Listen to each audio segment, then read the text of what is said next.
നമസ്കാരം. എറണാകുളം സർക്കാർ medical college ആശുപത്രിക്ക് മുന്നിലാണ് എൻ്റെ ചോര തിളക്കുന്നു എന്ന ഈ പരിപാടി. എറണാകുളം സർക്കാർ ആശുപത്രിയിൽ ജെറിൻ എന്ന യുവാവ് മരിക്കാനിടയായ സംഭവം ഈ ആശുപത്രിയുടെ ദാരുണാവസ്ഥ വെളിപ്പെടുത്തുന്നു.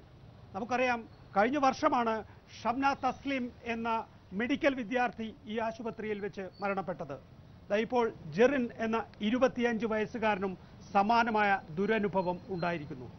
എന്തുകൊണ്ടാണ് ഏറ്റവും കൂടുതൽ റവന്യൂ വരുമാനം നൽകുന്ന ഒരു ജില്ലയ്ക്ക്, ഏറ്റവും കൂടുതൽ മാലിന്യം ഏറ്റുവാങ്ങേണ്ടി വരുന്ന ഒരു ജില്ലയ്ക്ക് തിരുവനന്തപുരത്തിൻ്റെയും കോഴിക്കോടിൻ്റെയും പോലെ സമഗ്രമായ ഒരു ആശുപത്രി, സൂപ്പർ സ്പെഷ്യാലിറ്റി ആശുപത്രി ലഭിക്കാതിരിക്കുന്നത്?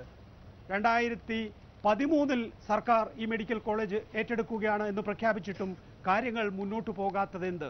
ഈ വിഷയത്തിലാണ് നമ്മോടൊപ്പം ഇപ്പോൾ ഇ കെ ഇബ്രാഹിം കുഞ്ഞ്, മുൻ മന്ത്രി, കളമശ്ശേരി MLA, ഒപ്പം തന്നെ സക്കീർ ഹുസൈൻ CPM ജില്ലാ കമ്മിറ്റി അംഗം, എലിസബത്ത് ജെറിൻ്റെ അമ്മൂമ്മ, ഡോക്ടർ സനൽകുമാർ തുടങ്ങിയവരാണ് ഇപ്പോൾ നമ്മോടൊപ്പം അതിഥികളായുള്ളത്. വിവിധ ആളുകളെ നമ്മൾ ടെലിഫോൺ ലൈനിലും പ്രതീക്ഷിക്കുന്നു.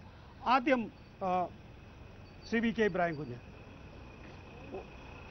ഇത് ആവർത്തിക്കപ്പെടുകയാണ് എന്നുള്ളൊരു പ്രധാനപ്പെട്ട പ്രശ്നം, അതിന് ഉത്തരവാദിത്തം മുൻ സർക്കാരിനും ഈ സർക്കാരിനും ഒക്കെ തന്നെയല്ലേ?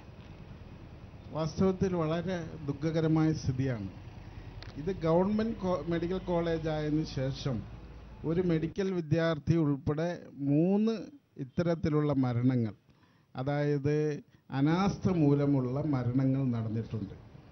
അത് തീർത്തും വേദനാജനകമാണ്.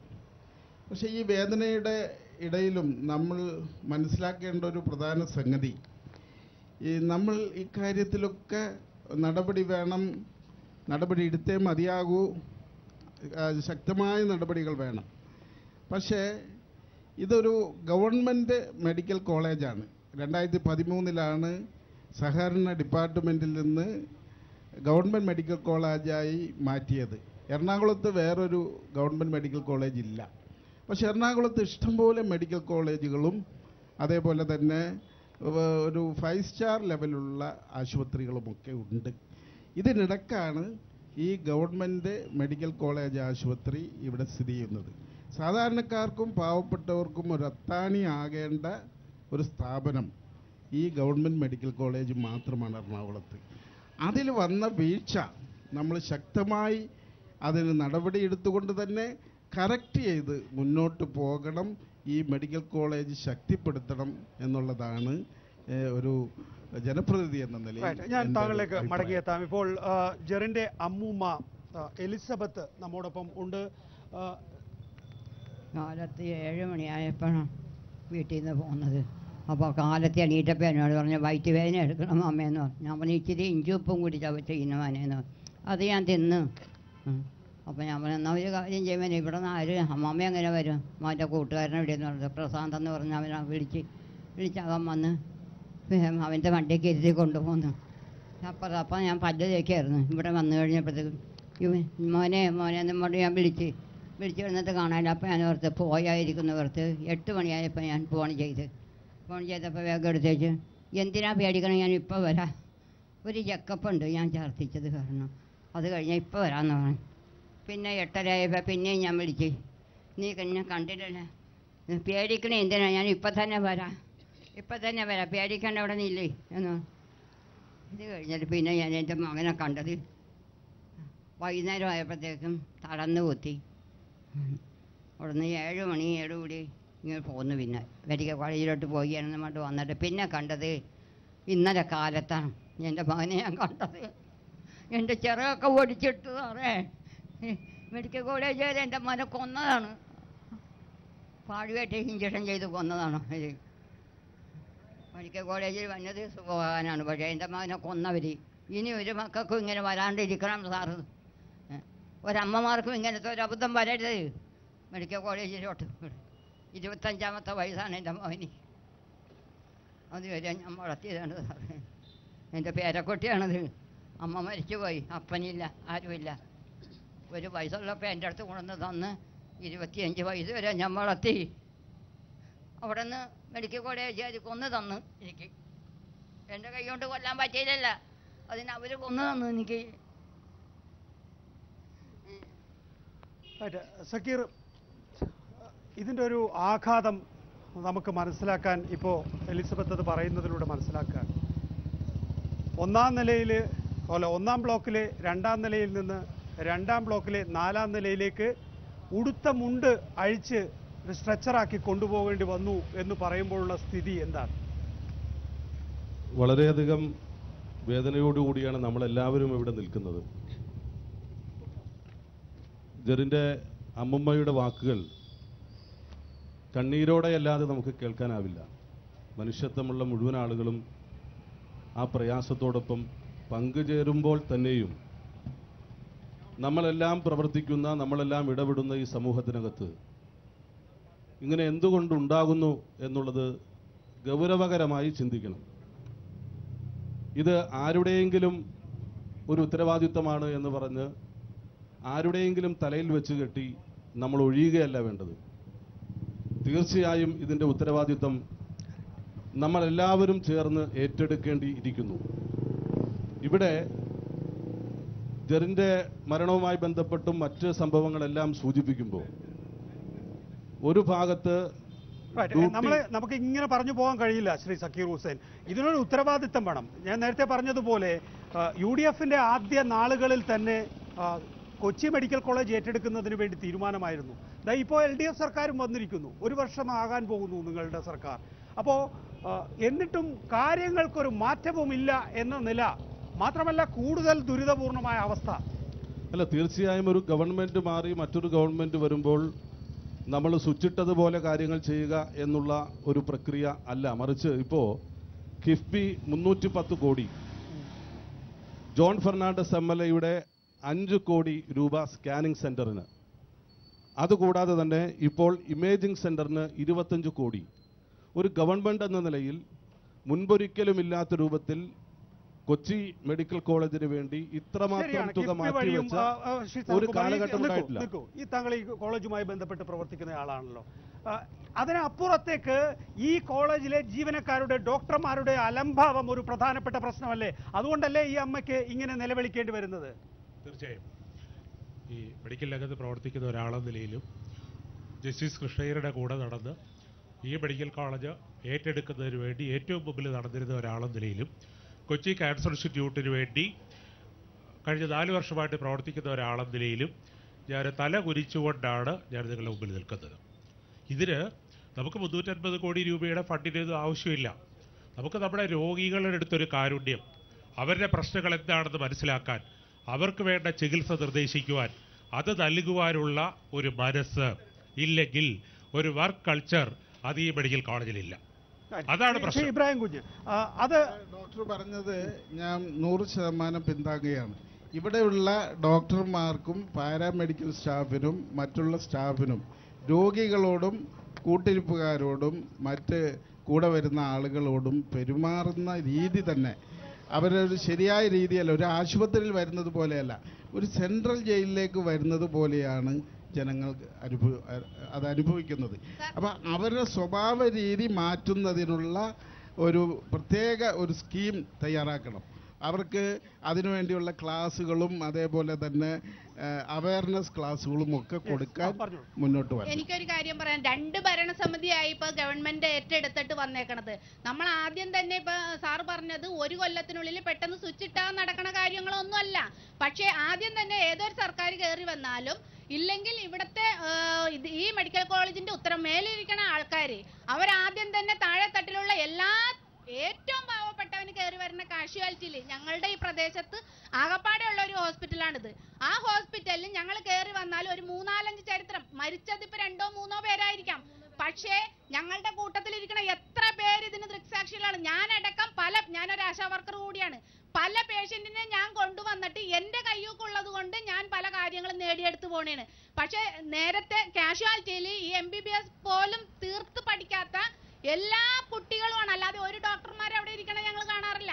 ഈ ഡോക്ടർമാരെ കൈയൊടിഞ്ഞ് കാലൊടിഞ്ഞ് ഇല്ലെങ്കിൽ മറ്റേ എക്സ്റേ എടുക്കണോന്നാണെങ്കിൽ മണിക്കൂറുകളോളം നേരെ നിന്ന് ECG എടുത്ത് എല്ലാം കഴിഞ്ഞ് വരുമ്പോഴത്തേക്കും ഈ പേഷ്യന്റിന്റെ ജെറിന്റെ അവസ്ഥയിൽ തന്നെ പത്രമാധ്യമങ്ങളിലൂടെ വന്നിട്ടുള്ളത്, വൈകി വന്ന നേഴ്സ് പറഞ്ഞത്, സോറി ഇഞ്ചക്ഷൻ എടുക്കാനുണ്ടായിരുന്നു എന്ന് പറഞ്ഞ് എളിയിലും കൈത്തണ്ടയിലും ഓരോ ഇഞ്ചക്ഷൻ എടുത്തു എന്നാണ് പറയുന്നത്.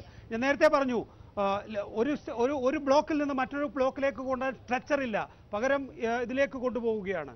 അപ്പോൾ നിരവധി പ്രശ്നങ്ങളാണ്. അത് മാനുഷികമായ ഇടപെടലിനപ്പുറത്തേക്ക് അടിസ്ഥാന സൗകര്യങ്ങൾക്ക് ഉപയോഗിക്കാൻ കഴിയാത്ത സ്ഥിതി പോലെയുണ്ട്. അടിസ്ഥാന സൗകര്യങ്ങളുടെ പ്രശ്നം വലുതായിട്ടുണ്ടെന്ന് എനിക്ക് തോന്നുന്നില്ല. അടിസ്ഥാന സൗകര്യങ്ങളുടെ പ്രശ്നമല്ല, ഞാൻ നേരത്തെ പറഞ്ഞ് ആവർത്തിക്കുകയാണ്.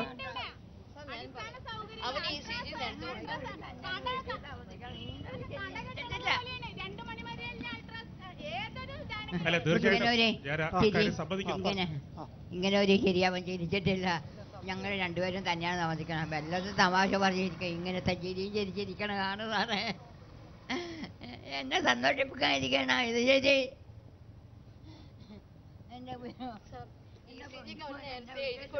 ഇതുവരെ ചെയ്തില്ല. ഞാൻ ചെന്നിരുന്നു. ഞാൻ ചെന്നവര് 4:30 5:30 ഞാൻ എന്തായാലും ഹോസ്പിറ്റലിൽ എത്തിയിട്ടുണ്ട്. 1:30 മണിക്കാണ് അവന്റെ അമ്മയുടെ അനീറ്റിയാണ് ഞാൻ. മേമാന്ന് വിളിക്കുന്ന ലിയോണി രാജനാ ഞാൻ. അവൻ അവരുടെ കൂടെ ഉണ്ടായിരുന്നു. ഞാനുണ്ടായിരുന്നു. ആ സമയത്താണ് ഫിക്സ് വന്നത്. ഫിക്സ് ഒന്നും പറയാൻ പറ്റില്ല. കാര്യം വെച്ചാൽ അവന് ഇതൊരു ഫിക്സ് വന്നിട്ടില്ല. ജസ്റ്റ് അവനൊരു ഇത് കഴിയുമ്പോഴത്തെ ആന്റിബയോട്ടിക് എന്തോ കൊടുത്തിരുന്നേ. അത് കൊടുക്കുമ്പോൾ അവനിങ്ങനെ ഓക്സിജൻ കിട്ടാതെ കിടന്ന് ഇങ്ങനെ വലിയണേ. എനിക്കറിയില്ല, ഞാൻ പഠിച്ചിട്ടില്ലല്ലോ. ഞാൻ പിള്ളേരെ ജസ്റ്റ് +2 പഠിച്ചിട്ടുള്ളൂ. അപ്പോൾ അവനിങ്ങനെ ഓക്സിജൻ കിട്ടാതെ കിടന്ന് വലയണ്. പിന്നെ അത് മാത്രമല്ല, അവൻ്റെ കണ്ണിങ്ങനെ മുകളിലോട്ട് പോയിട്ട് ഇങ്ങോട്ടും പോരണം. ഇങ്ങോട്ട് കയറി ഇല്ല, ഫിക്സ് വന്നിട്ടില്ല അവൻ. അപ്പോൾ എനിക്കറിയില്ല. അപ്പം ഇതെന്താണെന്ന് അറിയാം. അപ്പം ഞാൻ ഫിക്സ് പോലെയാണോ എന്ന് നോക്കാൻ എൻ്റെ വീടിനടുത്തൊരു കൊച്ചുണ്ട്, അതിൻ്റെ പോലെ ഒന്ന് ഓർത്തിട്ട് ഇരിക്കണം. പക്ഷെ അതല്ല, കൊച്ചിന് ഫിക്സ് ഇതുവരെ വന്നിട്ടില്ല. അതുകൊണ്ട് അത് ഞാൻ പത്രത്തിൽ വായിച്ചത് 3 തവണ ഫിക്സ് വന്നു. 4ാമത്തെ തവണ ഫിക്സ് വന്നപ്പോൾ മൂത്രവും പോയി. മൂത്രവും പോയി. 11-നും 11:10-നും 11:20-നും ഇടയ്ക്ക് അവൻ 11:20 എന്നോട് സമയം ചോദിക്കുന്നു. മേമ സമയം എന്താ? ഞാൻ പറഞ്ഞു 11:20 മോനെ. നീ എന്തിനിപ്പം അങ്ങനെ ചോദിക്കണേ? നീ ഇന്നലെ ഭക്ഷണം കഴിച്ച സമയം ഇതാണോ എന്നൊക്കെ ഞാൻ വെറുതെ കളിയാക്കി ചോദിച്ചു. ഇല്ല മേമ എന്ന് പറഞ്ഞു. അപ്പം പറഞ്ഞു 11:20 അവൻ എന്നോട് പറയണ്.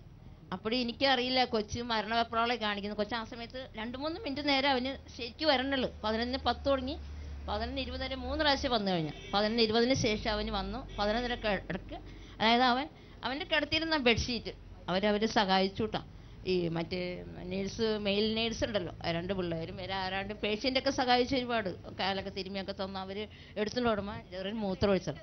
ബ്ലഡ് ടെസ്റ്റ് ഇല്ല, സ്കാൻ ചെയ്യാനാണ്. അത് അവര് ഇവിടുന്ന് ഒരു സിസ്റ്റർ സ്കാനിങ്ങിന് അവർ എഴുതി കൊടുത്തില്ലായിരുന്നു.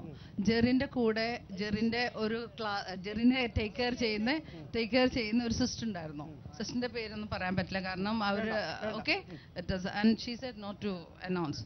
അവർ ആരുമില്ല എന്ന് പറഞ്ഞപ്പോൾ സിസ്റ്ററിനെ ഒരു റിസീറ്റ് മേടിക്കണമായിരുന്നു. പുള്ളിക്കാരത്ത് ചെന്ന് റിസീറ്റ് മേടിക്കാൻ ചെന്നപ്പോഴത്തേനും ജെറിൻ തീരെ വയ്യാതെ കിടക്കുമായിരുന്നു. അപ്പം കൂട്ടിയിരുന്നു. 4:30 വരെ സിസ്റ്റർ കൂടെ ഉണ്ടായിരുന്നു. 4:30 പെയിൻ പോകാണ്ടായപ്പോൾ സിസ്റ്റർ പറഞ്ഞു എന്തുകൊണ്ട് ഒരു സ്കാനിന് എഴുതി കൊടുക്കുന്നില്ല എന്ന് ചോദിച്ചു അവിടെയുള്ളവരോട്. അപ്പോഴും എഴുതി കൊടുക്കാനായിട്ട് അവിടെ ഡോക്ടർമാർ ആരും ഉണ്ടായിരുന്നില്ല. ആരോ ഒരുത്തർ വന്ന് എഴുതി കൊടുത്തു. അതിൻ്റെ എഴുതി കൊടുത്തത് നമ്മുടെ കയ്യിലുണ്ട്, 6 റൂബിലേക്ക് വെച്ചിട്ടുണ്ട്. സോ അങ്ങനെ സ്കാനിന് കൊടുത്തിട്ട് സ്കാൻ ചെയ്യാൻ വേണ്ടി ആ സമയത്താണ് എൻ്റെ സിസ്റ്റർ ചെന്ന് ചോദിച്ചപ്പം സ്കാൻ ടൈം കഴിഞ്ഞ് പോയി 2:30 വരെ. ആൻഡ് മോറോവോ ആ ഹോസ്പിറ്റലിലെ സ്കാനിങ് ഇല്ല, അങ്ങനെ ഒരു സംഭവം അവിടെ ഇല്ല. ആൻഡ് എൻ്റെ മോനെ വല്ലാതെ വന്ന് കൊണ്ടുപോകുമ്പം ലിഫ്റ്റ് വർക്ക് ചെയ്യുന്നില്ല. ഒരു പട്ടിക്കുഞ്ഞിനെ തൂക്കി കൊണ്ടുപോലെ 4 പേര് കൊണ്ടുപോകുന്ന സമയത്ത് മരിച്ചു എന്നാണ് അവിടുത്തെ അറ്റൻഡർ പറഞ്ഞത് ആ സമയത്ത്. എന്നിട്ട് ഇവർ അത് പ്രിറ്റൻഡ് ചെയ്യാൻ വേണ്ടി അവരാരോടും പറയാതെ 12:30 വരെ ഓക്സിജൻ മാസ്ക് വെച്ചുകൊണ്ടിരുന്നു. എന്നിട്ട് എൻ്റെ എൽഡർ സിസ്റ്ററിൻ്റെ മോൻ ചെന്നപ്പോൾ പറഞ്ഞു ലേഡി പുറത്ത് നിൽക്കുന്നതുകൊണ്ട് പറയാൻ പറ്റില്ല, അവരിവിടെ വഴക്കുണ്ടാക്കിയെങ്കിലും അതുകൊണ്ട് നമ്മൾ ചുമ്മാ വെച്ചതാന്ന് പറഞ്ഞു. നമ്മൾ ICUലേക്ക് കൊണ്ടുവരുന്നതിന് മുമ്പ് തന്നെ ജെറിൻ മറിച്ചിരുന്നു. ജെറിന് 4 പ്രാവശ്യം ഫിക്സ് വന്നു. വായിൽ നിന്ന് നൊരയും പതയെല്ലാം വന്നു. ഇങ്ങനെ സൈഡിലേക്ക് വലിച്ച് അവൻ വളരെ പെയിനോട് ആണെന്നുള്ളത് ഡയഗ്നോസ് ചെയ്തിരുന്നു. യെസ്, ഞാൻ ആക്ച്വലി പോസ്റ്റ്മോർട്ടം ചെയ്യുമ്പോൾ ഞാൻ കൂടെയുണ്ട്. അത് ആലപ്പുഴയിൽ ഞാൻ കൊണ്ടുപോയി. എനിക്ക് പോലീസ് സർജൻ ചെയ്യണമെന്ന് വളരെ നിർബന്ധം ഉണ്ടായിരുന്നു. ഞങ്ങൾ അവിടെ പോസ്റ്റ്മോർട്ടം ചെയ്യാൻ വേണ്ടി തലേദിവസം ചെന്നു. 1/2 മണിക്കൂർ ലേറ്റ് ആയതുകൊണ്ട് പോസ്റ്റ്മോർട്ടം ചെയ്യില്ല എന്ന് പറഞ്ഞു. തിരിച്ച് ഞങ്ങൾ ഫ്രീസറിൽ വെച്ച് ഞങ്ങൾ അതൊരു വലിയൊരു പ്രോസസ്സ് തന്നെയായിരുന്നു. വെച്ചിട്ട് തിരിച്ചു വന്ന് പിറ്റേ ദിവസം നമ്മളോട് 8 മണിക്ക് അവിടെ ഉണ്ടാവണമെന്ന് പറഞ്ഞു. നമ്മൾ 9 മണിക്ക് തുടങ്ങണമെന്ന് പറഞ്ഞു. 9 മണിക്ക് ചെന്നപ്പം ഇവർ ബോഡി എടുത്ത് ഫ്രീസറിൽ നിന്ന് പുറത്ത് വെച്ചു. ഒരു 1.5 മണിക്കൂർ വെച്ച് ഒരു 3/4 മണിക്കൂറായപ്പോൾ ഒരു ഡോക്ടർ വന്നിട്ട് പറഞ്ഞു അവരുടെ അസിസ്റ്റൻ്റ് ആണ്, I can do it, but I said no, I don't want you to be doing. അതുകൊണ്ട് നമുക്ക് പോലീസ് സർജൻ തന്നെ ചെയ്യണം, ആ റിപ്പോർട്ട് വളരെ ഇമ്പോർട്ടൻ്റ് ആണെന്ന് പറഞ്ഞപ്പോൾ പോസ്റ്റ്മോർട്ടം റിപ്പോർട്ട് കിട്ടിയോ? പോസ്റ്റ്മോർട്ടം റിപ്പോർട്ട് തന്നില്ല. പക്ഷേ അവർ പറഞ്ഞു ഞങ്ങളുടെ സാറ് ഒരു എക്സാമും അതിൻ്റെ വൈവ് നടത്തിയിട്ട് 3 മണിക്ക് 2:30 ഇവിടെ വരുള്ളൂ എന്ന് പറഞ്ഞു. സോ 2:30 വരെ ഞങ്ങൾ വീണ്ടും വെച്ച് ചെയ്തു. പിന്നെ ബോഡി പുറത്ത് വെച്ചതിന് 2 മണിക്കൂർ കഴിഞ്ഞപ്പോൾ തിരിച്ചു വെച്ചു. അപ്പോഴത്തേനും ഓൾറെഡി ഐസൊക്കെ പോയി വെള്ളമൊക്കെ ഒഴുകി തുടങ്ങിയിരുന്നു. വീണ്ടും നമ്മൾ ഫ്രീസറിൽ കയറ്റി വെച്ചു. 3 മണിയായപ്പം തുടങ്ങി 4:30 ബോഡി അപ്പൻഡിസൈറ്റിസ് ബേസ്റ്റ് ആയിട്ടുണ്ടായിരുന്നില്ല. അപ്പൻഡിസൈറ്റിസ് അവനിൽ ഉണ്ടായിരുന്നു. ഇത്ര ഉള്ളത് ഇത്ര ആയിട്ട് എന്നെ കാണിച്ചു. ആൻഡ് അതിൽ പസ് ഉണ്ടായിരുന്നു. But doctor said appendicitis burst ആയിട്ടില്ല. രോഗകാരണം എന്താണെന്നപ്പോ ചോദിച്ചപ്പോൾ that we will let you know എന്നാ പറഞ്ഞത്. ഇവിടെ സംഭവിക്കുന്നത് രാഷ്ട്രീയക്കാർ സംസാരിച്ചു. രാഷ്ട്രീയക്കാരുടെ സഹതാപം വരുന്നത് സംഭവം നടന്നതിന് ശേഷമാണ്. 2 ലക്ഷം രൂപ ആയിരിക്കുന്ന ആ ഒരു വൃദ്ധമാതാവിന്റെ മടിയിൽ വെച്ച് കൊടുത്തിട്ട് അവർക്കത് എന്ത് ചെയ്യാനാണ്? ഞാൻ എൻ്റെ സഹോദരിയുമായി മെഡിക്കൽ കോളേജിൽ വന്നതാണ്. നടുവേദനയായിട്ട് എക്സ്റേയുമായാണ് ഞാൻ കടന്നു വന്നത്. എക്സ്റേ കണ്ട് ഉടൻ തന്നെ ആ ഡോക്ടർ പറയുകയാണ് ഓപ്പറേഷൻ വേണ്ടി വരുമെന്ന്. MRI സ്കാൻ ചെയ്യണമെന്ന് പറഞ്ഞു. MRI സ്കാനിന് വേണ്ടി എഴുതിയത് വൈറ്റിലയിലുള്ള ഒരു സ്വകാര്യ ഏജൻസിയിലേക്കാണ്. ഞാൻ ചോദിച്ചു, ജനറൽ ഹോസ്പിറ്റലിൽ അതിന് സൗകര്യമില്ല, ഞാൻ അവിടെ എടുത്താൽ പോരെ? അപ്പോൾ ആ ഡോക്ടർ എന്നോട് പറഞ്ഞത് അവിടെ തരുന്ന റിപ്പോർട്ടിന് വ്യക്തത ഉണ്ടാവില്ല എന്നാണ്. ഞങ്ങൾ സാധാരണക്കാരായ ആളുകൾ ഇത്തരത്തിൽ ഗവൺമെന്റ് ആശുപത്രികളിലേക്ക് കടന്നു വരുമ്പോൾ ഇവിടെ ഇരിക്കുന്ന ഡോക്ടർമാരുടെ മനോഭാവം ഇതാണ്. ഈ ഹോസ്പിറ്റലിൽ നടക്കുന്ന പ്രധാന വിഷയവും ഇതാണ്. ഞാൻ MRI സ്കാൻ ചെയ്തു എൻ്റെ സഹോദരിക്ക്, ജനറൽ ഹോസ്പിറ്റലിൽ കൊണ്ടുപോയി. ആ സ്കാനിങ്ങുമായി ഞാൻ ഇവിടെ റിനൈ മെഡിസിറ്റിയിൽ പോയപ്പോൾ അവിടെ ഇരിക്കുന്ന ഡോക്ടർ ആ സ്കാനിങ് റിപ്പോർട്ട് പരിശോധിച്ച് അവിടെ ഓപ്പറേഷൻ വേണ്ട എന്ന് പറഞ്ഞ് ഇന്നും എൻ്റെ സഹോദരി വീട്ടിലിരിക്കുന്നുണ്ട്. ഇതൊരു അവസ്ഥയാണ്. ഇവിടെ ഈ രാഷ്ട്രീയക്കാരാണ് ഇതിന് ഉത്തരം പറയേണ്ടത്. ആരാണ് ഇതിന്റെ ഉത്തരവാദിത്വം ഏറ്റെടുക്കുന്നത് എന്ന് വ്യക്തമാക്കാനുള്ള മനോഭാവം നിങ്ങൾ കാണിക്കണം. ഞങ്ങൾക്ക് വേണ്ടത് ആരത് ഏറ്റെടുക്കുമെന്നുള്ള ഉത്തരമാണ്. അതിനൊരു നല്ല സെൻസിൽ താങ്കളുടെ മറുപടി. തീർച്ചയായിട്ടും നമുക്ക് ഈ ഉത്തരവാദിത്വത്തിൽ നിന്ന് ഒഴിഞ്ഞു മാറാൻ പറ്റില്ല. നമ്മൾ തന്നെയാണ് ഇതിൻ്റെ ഉത്തരവാദികൾ.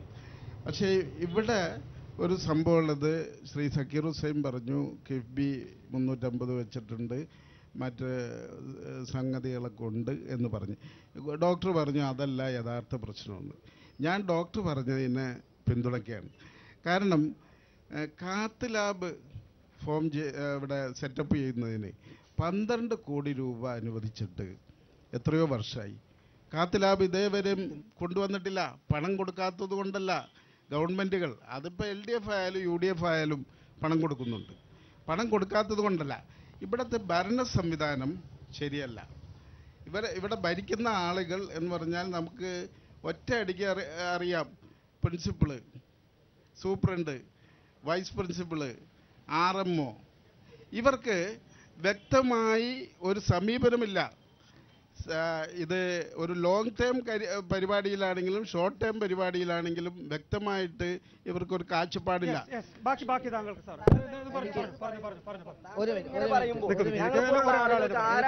പരിഹാരം ഉണ്ടാക്കി തരുന്നത് അതുകൂടി താങ്കൾ പറയാൻ തയ്യാറാവണം. എനിക്ക് സ്ഥല MLA ഇബ്രാഹിം സാറിനോട് ചോദിക്കണം. സാർ കഴിഞ്ഞ 5 വർഷക്കാലം ഇവിടെ മന്ത്രിയായിട്ടിരുന്നിട്ട് ഇതിനകത്തുള്ള ഒരു വാർഡിൻ്റെ അകത്തുള്ള ബാത്റൂം, അതുപോലെ തന്നെ ഭക്ഷണം കഴിച്ചു കഴിഞ്ഞിട്ട് കൈ കഴുകുന്ന ആ കൈയും വായും കഴുകുന്ന ഏരിയ എന്തെങ്കിലും ഈ സാറ് മന്ത്രി ആയിരിക്കുമ്പോൾ ഈ MLA ആയിരിക്കുന്ന സമയത്തോ വീക്ഷിച്ചിട്ടുണ്ടോ? ഈ കഴിഞ്ഞ 2 മാസത്തിന് മുമ്പ് ഞാൻ എൻ്റെ ഫാദറിനെ കൂടെ വന്നിട്ട് ഭക്ഷണം കൊടുത്തിട്ട് കൈ കഴുകാൻ പോയി ഞാൻ അവിടെ ശബ്ദിക്കുന്ന അവസ്ഥയാണ്. ഇതിലും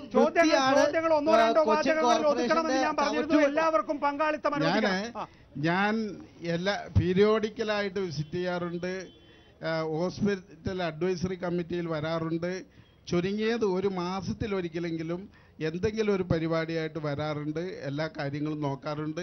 ഞാൻ മന്ത്രിയായിരുന്നപ്പോഴാണ് ഇവിടെയുള്ള എല്ലാ കെട്ടിടങ്ങളും അത് പണി നിന്നു പോയിരുന്നതാണ്. കോപ്പറേറ്റീവ് സഹകരണ ഡിപ്പാർട്ട്മെൻറ്റിൽ നിന്ന് പൈസ ഇല്ലാത്തതും മറ്റു രീതികളിലും കോൺട്രാക്ടർമാർ ഇട്ടുപോയതുമായ എല്ലാ വർക്കുകളും ഞാനാണ് ചുമതല ഏറ്റെടുത്ത് ആ പണി പൂർത്തിയാക്കിയതെന്ന് ശ്രീ സക്കീർ ഹുസൈൻ, നമുക്കറിയാം ഈ കൊച്ചി മെഡിക്കൽ കോളേജിന് ചുറ്റും സ്വകാര്യ മെഡിക്കൽ കോളേജുകളും തഴച്ചു വളരുന്നുണ്ട്. എനിക്ക് തോന്നുന്നത് ഒരു 10 ആശുപത്രികളെങ്കിലും മെഡിക്കൽ കോളേജോ അല്ലെങ്കിൽ മെഡിക്കൽ കോളേജിന് സമാനമായ അടിസ്ഥാന സൗകര്യങ്ങളുള്ള ആശുപത്രികളോ ആണ്. അപ്പോൾ അതുകൊണ്ട് ഈ ഒരു സർക്കാർ സാധാരണക്കാരുടെ ആശ്രയം എന്ന് നമുക്ക് പറയാവുന്ന ഒരു ആശുപത്രിക്ക് അത്ര കണ്ട് പ്രാധാന്യം കൊടുക്കേണ്ടതില്ല.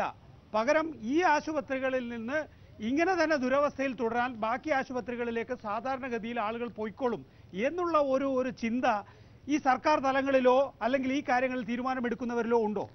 തീർച്ചയായും ഇപ്പോൾ ഇവിടെ ചർച്ച ചെയ്യുന്നവർ ഒരു പ്രതിപക്ഷത്തും ഞങ്ങൾ ഭരണപക്ഷത്തും എന്നുള്ള രൂപത്തിലേക്ക് ചർച്ച കൊണ്ടുപോകരുത്. കാരണം ഞാൻ എൻ്റെ കുട്ടിയെയും എൻ്റെ ഭാര്യയെയും എനിക്ക് അസുഖം വന്നാലും ഞാൻ മെഡിക്കൽ കോളേജിലാണ് വരുന്നത്. ഞാനൊരു സ്വകാര്യ ആശുപത്രി പോകുന്ന ഒരാളല്ല. ഞാൻ ഈ മെഡിക്കൽ കോളേജിൻ്റെ ഭാഗമായി ഇവിടുത്തെ രാഷ്ട്രീയ പ്രവർത്തനത്തിൽ കളമശ്ശേരിയിൽ നിൽക്കുമ്പോൾ നമ്മളൊന്നും ഇങ്ങോട്ട് തിരിഞ്ഞു നോക്കാതെ നമ്മൾ ചികിത്സയ്ക്ക് വേറെ സ്ഥലത്ത് പോവുകയും മറ്റുള്ളവരോട് പോകട്ടെ എന്ന് സമീപനം എടുക്കുന്നവരല്ല. ഇവിടെ നടക്കുന്ന ഒട്ടേറെ തെറ്റായ പ്രവണതകളെ നിശിതമായി വിമർശിക്കുകയും നമ്മുടെ വേദിക്കകത്ത് നമുക്കിടപെടാൻ കഴിയുന്ന സ്ഥലത്ത് ശക്തമായ നിലപാട് സ്വീകരിക്കുകയും ചെയ്യുന്നതാണ്. ബഹുമാനപ്പെട്ട MLA പറഞ്ഞു, ഇവിടെ പ്രിൻസിപ്പള് അല്ലെങ്കിൽ സൂപ്രണ്ട് അല്ലെങ്കിൽ മറ്റ് ഒരു ഉദ്യോഗസ്ഥൻ ആണോ ഒരു നയപരമായ തീരുമാനമെടുക്കേണ്ട വേദി? അല്ല എന്നാണ് എൻ്റെ അഭിപ്രായം. തീർച്ചയായും ഇവിടെ ആർക്കും ഓണർഷിപ്പ് ഇല്ല. ഇത് എന്റെ സ്ഥാപനമാണ് എന്ന് അല്ലല്ല, ഇപ്പോ ആർക്കും ഓണർഷിപ്പ് ഇല്ല. ഇത് എവിടെ എത്തില്ല. ഞാൻ പറയുന്നത് ഇവിടെയുള്ള ഓരോ ആളുകളിലും അടങ്ങുന്നതാണ് എന്റെ ജെറിൻ, മരിച്ചുപോയ ജെറിൻ. നിങ്ങളുടെ മകനാണ് ഇത് സംഭവിച്ചെങ്കിൽ നിങ്ങൾ എന്ത് ചെയ്യും? എന്ത് ചെയ്യും? ഈ മരണത്തിന്റെ ഉത്തരവാദി അല്ലെങ്കിൽ ഇവിടെ എല്ലാ ഡോക്ടർമാരും പൊളിറ്റിക്സ് കളിക്കുക. അത് ശരിയല്ല. ഞങ്ങൾ പൊളിറ്റിക്സ് കളിക്കുന്നത് കൊണ്ട് മെഡിക്കൽ കോളേജിൽ പോയിട്ടുണ്ട്. ഒന്നും തന്നെ എനിക്ക് കിട്ടിയിട്ടില്ല. വെറുതെ അവിടേക്ക് ഓടിക്കുക, ഇവിടേക്ക് ഓടിക്കുക. പറഞ്ഞോട്ടെ, ഇവിടെ രാഷ്ട്രീയപരമായിട്ടുള്ള ഇപ്പൊ ഇവിടെ നടന്നിട്ടുള്ള കാര്യങ്ങളിൽ ജോലി ചെയ്യുന്ന നേഴ്സ് ഉൾപ്പെടെയുള്ള ആദ്യമായിട്ട് ഈ കുട്ടികളുടെ ഈ കാഷ്വാലിറ്റിയിൽ കുട്ടികളുടെ നോട്ടം ഞങ്ങൾക്ക് വേണ്ട. ഇനി മുതലേ നാളെ മുതൽ ഈ കുട്ടികളുടെ നോട്ടം വേണ്ട. പിന്നെ ഫുൾ ടൈം 24 മണിക്കൂറും ഞങ്ങൾക്ക് ഇവിടെ സ്കാനിങ് ഉണ്ടായിരിക്കണം. എക്സ്റേ സംവിധാനം നല്ല രീതിയിലാക്കണം. ഈ ജെറിന്റെ മരണത്തിന്റെ അന്ന് എക്സ്റേക്ക് 2 മണിക്കൂർ ക്യൂ നിന്ന വ്യക്തിയാണ് ഞാൻ. ഒരു അത്യാവശ്യ കാര്യത്തിന് ഇതൊന്നും ഇവിടെ നടപ്പിലല്ല. കാർഡിയോളജി 30 പേർക്ക് ചീട്ട് വന്നിട്ട് കഴിഞ്ഞ വ്യാഴാഴ്ച ഇവിടെ കാർഡിയോളജി ഉണ്ടായില്ല. ആകെപ്പാട് ഒരു ദിവസമാണ്. ആ ദിവസം തലേ ദിവസം ഡോക്ടർ രാത്രി ആവുമ്പോൾ വിളിച്ചു പറയും നാളെ ഇവിടെ എഴുതി ഒട്ടിച്ചേക്ക്, നാളെ ഇവിടെ ഇല്ല എന്നുള്ളത്. ഇവിടെ എമർജൻസി ആയിട്ട് ആൾക്കാർ ആക്സിഡന്റും എല്ലാമായിട്ട് കൊണ്ടുവരുമ്പോൾ ഏറ്റവും അത്യാവശ്യം കാർഡിയോളജിയാണ്. ഇങ്ങനെയുള്ള ഒരു സംവിധാനം ഇല്ലാതെ നമ്മൾ മുന്നോട്ട് കൊണ്ടുപോയിട്ട് ഒരു കാര്യമില്ല. പക്ഷേ ഇതൊരു ഫണ്ട് ഒന്നുമല്ല. ആൾക്കാരുടെ നമ്മൾ 1 രൂപ വാങ്ങിക്കണമെങ്കിൽ അത് ഞങ്ങളടക്കം, ഈ കാണാവുന്ന ജനങ്ങളടക്കം അടക്കുന്ന ടാക്സിന്റെ ബാക്കിയുള്ള പൈസയുമാണ് ഇവിടെ ചെലവാക്കുന്നത്. ഓരോരുത്തരും പൈസ ശമ്പളം വാങ്ങിക്കണം കൂടിയുള്ള ചിന്ത വേണം. എനിക്ക് പറയാനുള്ളത്, ഇവിടെ മാറി മാറി വരുന്ന ഏത് രാഷ്ട്രീയ പാർട്ടിക്കാരാണെങ്കിലും അതൊന്നും ഇവിടെ ഞങ്ങൾ ജനങ്ങൾക്ക് വിഷയമല്ല. അതായത് എന്നെ പോലെ മറ്റുള്ളവരെ പോലെ പാവപ്പെട്ട ഒത്തിരി പേർക്ക് ആശ്രയമേകുന്ന ഈ മെഡിക്കൽ കോളേജിൽ നല്ല രീതിയിൽ പ്രവർത്തിക്കണമെന്ന് ഇപ്പൊ ജെറിനുണ്ടായ അനുഭവം ഇനി ഒരാൾക്ക് ഉണ്ടാവരുതെന്ന് മാത്രം ഞങ്ങൾക്ക് പറയാനുള്ളൂ. കാരണം എന്റെ കുട്ടിക്ക് സുഖമില്ലാതെ ഇവിടെ കൊണ്ടുവന്നിട്ട് ഈ കാഷ്വാലിറ്റിയിൽ കൊണ്ടുവന്നിട്ട് ആ കുട്ടീനെ എന്താണ് തിരിഞ്ഞു നോക്കാനോ ഒന്നുമല്ല. ഇവിടെ മെയിൻ ഡോക്ടർമാരുണ്ടായില്ല. പഠിക്കാൻ വരുന്ന സ്റ്റുഡൻസ് കൊച്ചിന് എപ്പോഴും വയറുവേദന തുടങ്ങിയത്, കൊച്ചിന് ഇന്നലെ വെള്ളം കുടിച്ചാ. അത് മാത്രല്ല അവരെല്ലാവരും നിന്നുണ്ട് കുട്ടി വേദനിച്ച് അവിടെ കിടന്ന് പടയുമ്പോ കണ്ടവരുണ്ട്. മറ്റുള്ള രോഗികളെ ഇട്ട് പന്താടുകയല്ല വേണ്ട. ഏത് രാഷ്ട്രീയ പാർട്ടി നല്ലോണം ശുശ്രൂഷിക്കാനും ആദ്യമേ മെഡിക്കൽ കോളേജിലെ ഓരോ സ്റ്റുഡൻസിനോടും പറയുക. അതാണ് ആദ്യമേ ചെയ്യേണ്ടത്. രാത്രി ആവുമ്പോഴത്തേക്കും എല്ലാ ഡോക്ടർമാരും ഇല്ലെങ്കിൽ ഏതെങ്കിലും ഒരു ഡോക്ടർ എങ്കിലും കാഷ്വാലിറ്റിയിൽ ഉണ്ടാകണം. ഞാനൊന്ന് മടങ്ങിയെത്താം. വളരെ പ്രധാനപ്പെട്ട മറ്റൊരു ആൾ കൂടി നമുക്ക് ഈ ചർച്ചയിൽ പങ്കെടുക്കാനുണ്ട്. കഴിഞ്ഞ വർഷമാണ് ഷംന തസ്ലീം എന്ന MBBS വിദ്യാർത്ഥിനി ഇതേ മെഡിക്കൽ കോളേജിൽ വെച്ച് തന്നെ മരിച്ചത്. ഷംന തസ്ലീമിന്റെ പിതാവ് നമ്മോടൊപ്പം ഇപ്പോൾ കണ്ണൂർ സ്റ്റുഡിയോയിലുണ്ട്. അബൂട്ടി എന്നാണെന്ന് തോന്നുന്നു പേര്. താങ്കളുടെ തെറ്റാണെങ്കിൽ എന്നോട് ക്ഷമിക്കണം. താങ്കൾ ഷംന തസ്ലീമിന്റെ മരണത്തിന് ഇടയാക്കിയ സാഹചര്യം എന്താണ് എന്ന് അന്വേഷിക്കണം എന്നാവശ്യപ്പെട്ട് ഇപ്പോഴും അധികാരികളുടെ പിന്നാലെ നടക്കുകയാണ്. എന്തെങ്കിലും ഫലം ആ നടപ്പിനുണ്ടായിട്ടുണ്ടോ?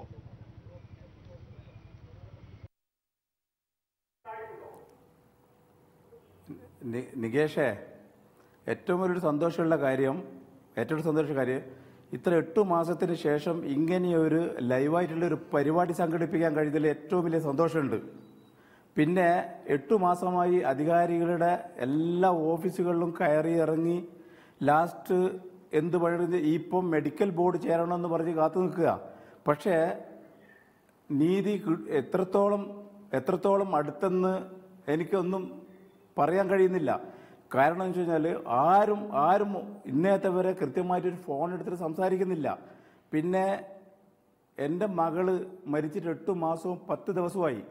പക്ഷേ 8 മാസവും 10 ദിവസത്തിനിടയ്ക്ക് ഒരുപാട് അനുഭവങ്ങളേക്ക് പിന്നെയും വന്നു.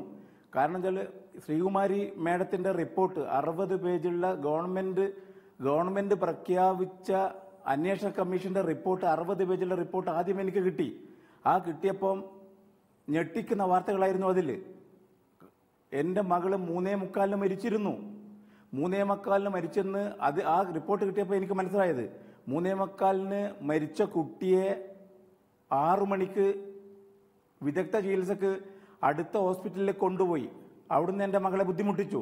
8:30 വരെ CPR ചെയ്തെന്ന് പറഞ്ഞ് എൻ്റെ മകളുടെ നെഞ്ചും കൂട് പൊട്ടിച്ചു.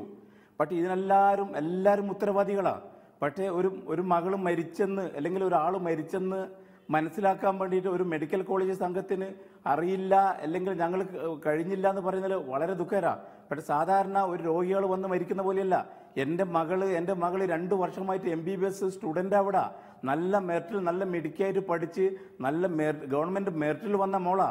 ആ മോള് ഒരു ചെറിയ പനിക്ക് 17-ാം തീയതി രാത്രി ഉള്ള ചെറിയ പനി, ആ പനിക്ക് അവളവിടെ കാഷ്വാലിറ്റി പോയി കാണിച്ചു.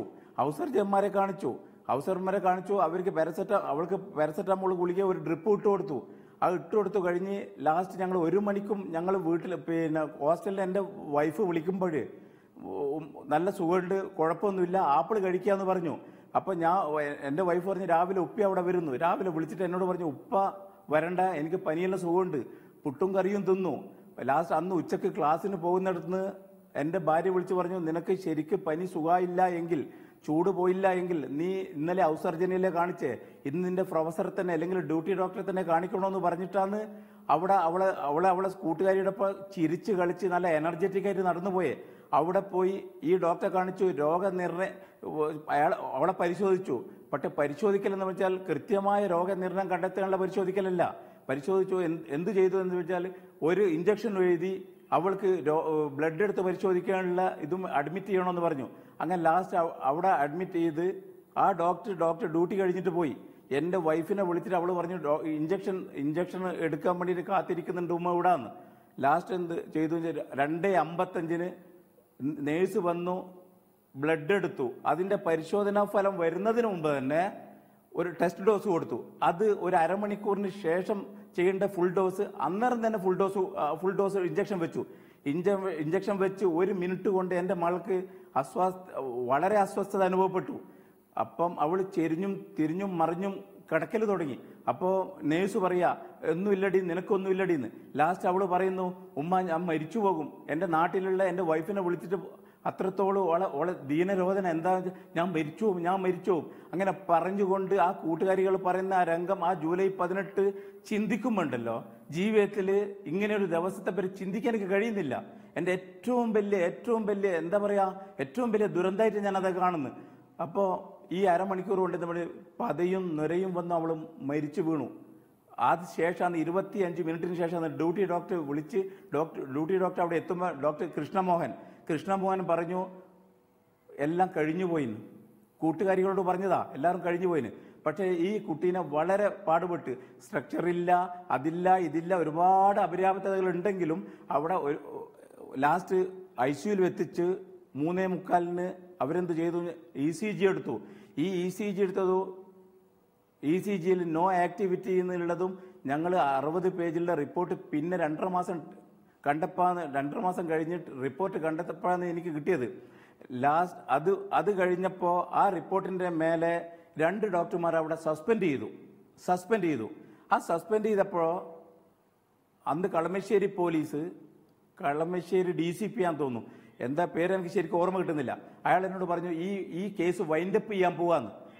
ആ വൈൻഡപ്പിന്റെ മീൻസ് ഞാൻ ചോദിച്ചപ്പോൾ പറഞ്ഞു ഈ കേസ് തീരാൻ പോകുന്ന കാര്യത്തിൽ എറണാകുളം ജില്ലാ മെഡിക്കൽ ഓഫീസർ എന്നൊരു കുട്ടപ്പൻ എന്ന് പറഞ്ഞ ഒരു ഡോക്ടർ കുട്ടപ്പന്റെ കെയർ ഓഫിൽ 5 അംഗ സമിതിനെ വെച്ചു ഒരു മെഡിക്കൽ ബോർഡ് ചേർന്ന് അത് നാലാളും എന്ത് ചെയ്തു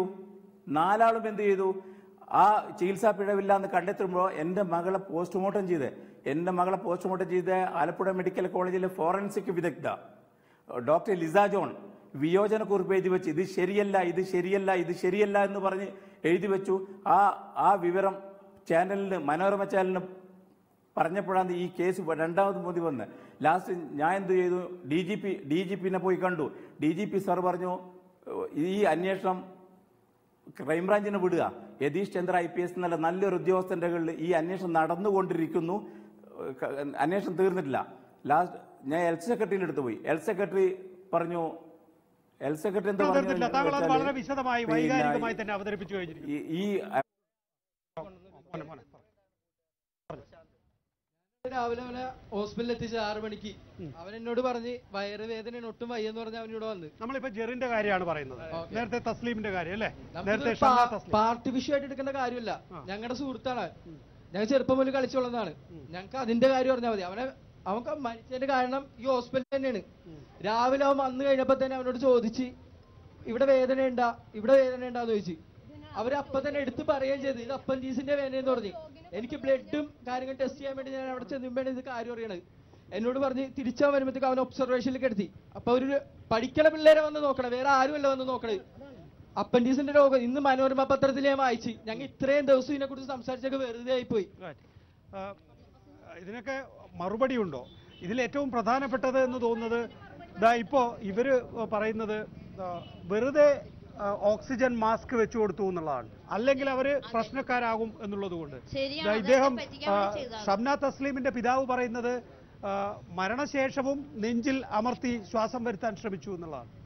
ഇതൊക്കെ മനുഷ്യത്വരഹിതമായിട്ടുള്ള. ഞാൻ പറഞ്ഞല്ലോ, ഞാൻ തലകുരിച്ചുകൊണ്ടാണ് മെഡിക്കൽ രംഗത്ത് പ്രവർത്തിക്കുന്ന ഒരാൾ നിലയിലൂടെ നിൽക്കുന്നത് ഞാൻ ആദ്യമേ പറഞ്ഞു കഴിഞ്ഞല്ലോ. തീർച്ചയായിട്ടും ഈ ഷംന തസ്ലീമിന്റെ കാര്യത്തിൽ ഞാൻ കൃത്യമായിട്ട് ആ ഒരു ഇഷ്യൂ ഫോളോ ചെയ്ത ഒരാളാണ്. 2:45 ഇഞ്ചക്ഷൻ എടുത്തിട്ട് റിയാക്ഷൻ ഉണ്ടായി കുട്ടി കുഴഞ്ഞു വീഴുകയാണ് ചെയ്തത്.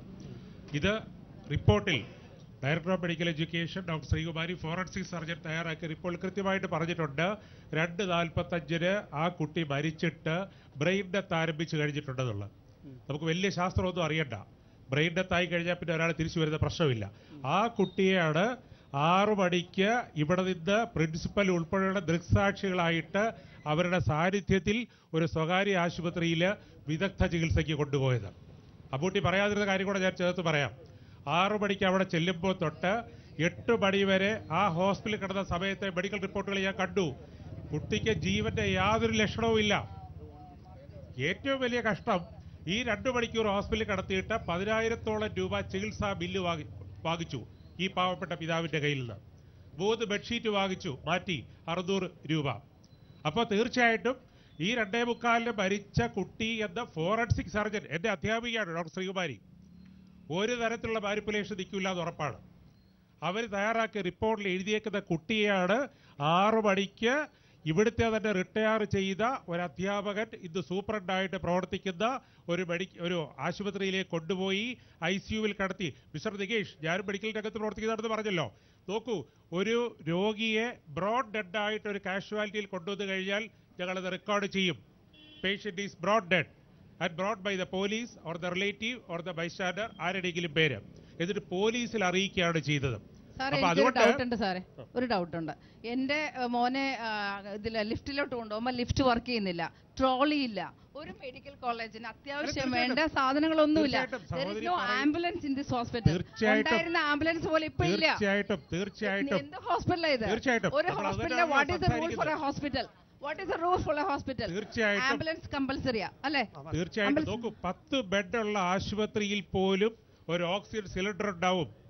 Life saving drug adrenaline injection 20 രൂപയിൽ താഴെ വിലയുള്ളൂ. ശബ്ദയ്ക്ക് കൊടുക്കാൻ ഇതൊന്നും ഉണ്ടായിരുന്നില്ല. സാർ, എനിക്ക് പറയാനുള്ളത് 2014 നെഞ്ചുവേദനയായിട്ട് വന്ന എന്നെ ഇവിടെ ഒരു ECG പോലും എടുക്കാതെ എത്രയും പെട്ടെന്ന് ഇഞ്ചക്ഷൻ ഡോക്ടർ എഴുതിയിട്ടെന്ന് പറഞ്ഞാൽ അവർ വന്ന് ഇഞ്ചക്ഷൻ എടുത്തു. ഞാൻ പിന്നെ 3 ദിവസത്തേക്ക് ബോധമില്ലാതെ കിടന്നത്. എന്നെ അടുത്തുള്ള സ്വകാര്യ ഹോസ്പിറ്റലിൽ കൊണ്ടുപോയാണ് ഞാൻ രക്ഷപ്പെട്ടത്. ഇന്നും മരുന്ന് കഴിച്ചാണ് എൻ്റെ ജീവിതം.